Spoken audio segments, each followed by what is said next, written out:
I'm Dana, and this is my brand new web series giving you the best insight on fashion in London. Somerset House is home to the British Fashion Council, who support British designers to a global audience. They're also the proud sponsors to the biannual event that is London Fashion Week. It was here and in the surrounding areas that all eyes were on London Fashion Week during February. I spent 5 days running up and down, show after show with my camera in hand, and also downing about 3 coffees a day to catch the Fashion Week fever for the first time ever. I'm kicking off this first episode by looking at the fashion show that happens right outside on the streets. Street stylists are individuals who wear a specific fashion style, which may be considered mainstream, but also someone who displays their personality through what they wear. My first question to some street stylists outside London Fashion Week was, how would you describe your style? British styles. Mainly the 80s for my hairstyle and then the 30s for my tights. And then I just used everything I could find at home from my childhood, so this is like my raincoat from when I was young. I personally love like hip hop, kind of urban style. This is last minute indecisiveness. I usually wear colourful things. I'm not too bothered as long as I don't wear all black. Do you feel that themes from the catwalk are filtered down into the high street? Yes, I went to Bora Askew. Like embroidery, probably it was like on a few shirts it had really nice things, and like that, like pastels. It'd be nice to see like more colour, like bright colours for the winter, because it's always associated with spring, summer. And although it's good to wear like brightly coloured clothes for half the year, it happens to the other half of the year. High-waisted trousers, like knitwear, a lot of classic cuts. I consistently adore Simone Rocha, just the fantasy she creates, but I don't know if that'll show up on High Street. Like Simone Rocha and other designers, they have reflected on themes such as romance in their collections this autumn-winter season, and many designers are keen to see their ideas popularised. With lavish floral embellishments, street couture, and strong overtones of hyper-femininity, let's take a look at the creativity behind it all in my fashion theme countdown. At number 5, Milo Maria displays a romantic presentation set in a bank circa 1970. Oversized long cuffs and asymmetrical hems, her designs are derived from the Victoriana period. The collection embarks on its creative journey of expressing women's status within the workplace. With high neck ruffles and sultry velvets of pink, black and green, ribbons and straps are wrapped around cuffs, which reflect on some fetish influences. Similarly, Jamie's described his inspired street look as being at the office at 9 whilst being at the Indigo Club at 11, an oppositional choice in clothing but still attractive at the same time. At number 4, Ekaterina Kukareva connotes a Jane Austen feel with her collection. An ordinary life, parents to children, and falling in love. The picturesque presentation encapsulates 18th century romanticism, florals, silk, and sheer chiffon, worn by the models displaying an ultra-feminine look. The models depict being restricted from activities that women would have encountered in the past. The brand speaks out to females who love being a girl throughout all the stages of her life.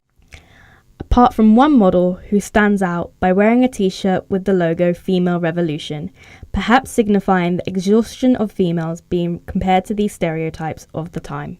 Emilio de la Marina blends romance too with feminism, a vivid coloured show admiring the art of Picasso, colour combining Spanish heritage with Emilio's London life.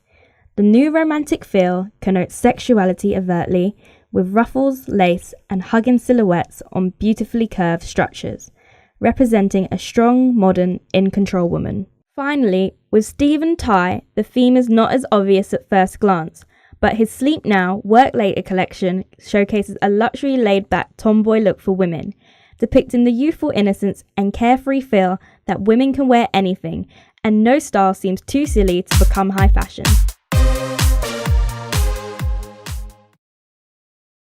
At number 3, we have Cleo Pefiat's Technicolor and dreamy designs, which stems from the famous love story of Romeo and Juliet, but with a twist. An underground disco filled with millennial lovers from the 80s and 90s. The collection called Love Rat embraces bold streetwear with heavy denim and silk, bringing to life the colour palette in Cleo's designs. Erica's 80s-inspired streetwear style does the same.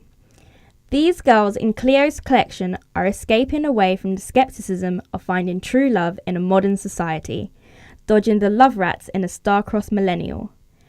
The collection naturally focuses on female empowerment and a girl gang who sticks together through fashion, avoiding the heartbreaking rodent, of course.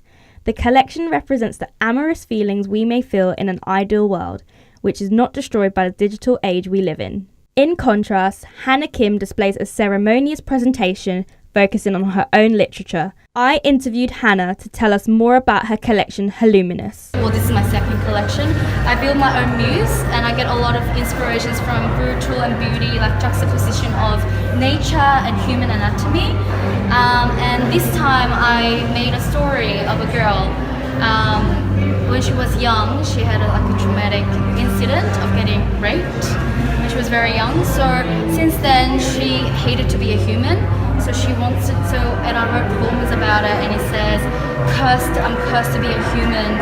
I was born to be a lily." So because she got raped when she was young, she in her purity, pure mind, she thinks that lily is the purest form.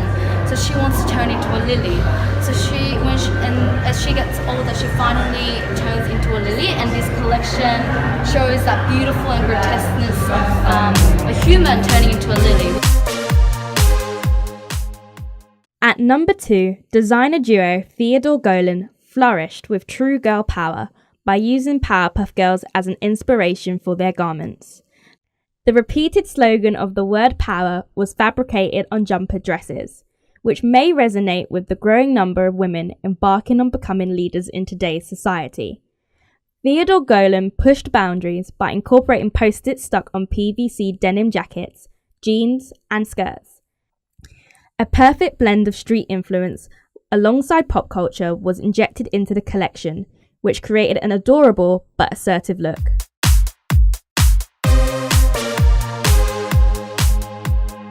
At number 1, Matty Boven adopts a free-spirited look this season, which saw knitwear fixed with rectangular shapes of wool and clashing colours.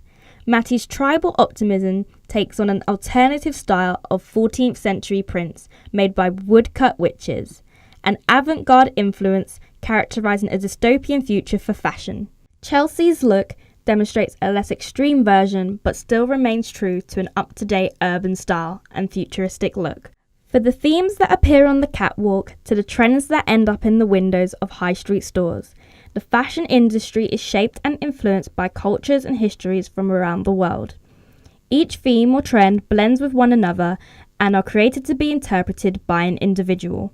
Traditionally, clothes and styles are purchased by the richest in society and are eventually filtered through to the rest of us. Today, this process has evolved whereby designers have been inspired by the clothes people wear on the streets, and even this idea may have eliminated the fact that Fashion Week itself is only exclusive to the elite. We caught up with Alicia to find out more about her take on street style and trends, but also her experience during Fashion Week. How do you think themes from the catwalk are influenced into the high street? Fashion is always this huge recycling bin of trends and details which will always filter down to the high street eventually. Something that's big at the moment and I think is here to stay for autumn winter are bell sleeves. There were loads of them on display, especially at Teton Jones. Lace up details with eyelets. That was another huge thing. Big chunky knitwear, that's always going to be there. But in terms of influences, we've got this 80s, 90s vibe coming back, which is quite exciting. Do you think designers get their inspiration from street style? And do you think that street style can be later incorporated into future fashion shows? Totally. I think Western fashion is highly influenced by Asian street style, especially in countries like Japan and South Korea, and their culture is brought here, and that has a really large influence on what we wear, because we may think of it as is that kind of varsity look, but really the Asians have been doing it way before we did, so credit should be given to them. As a street styler, what effects did your outfits have on the press outside London Fashion Week?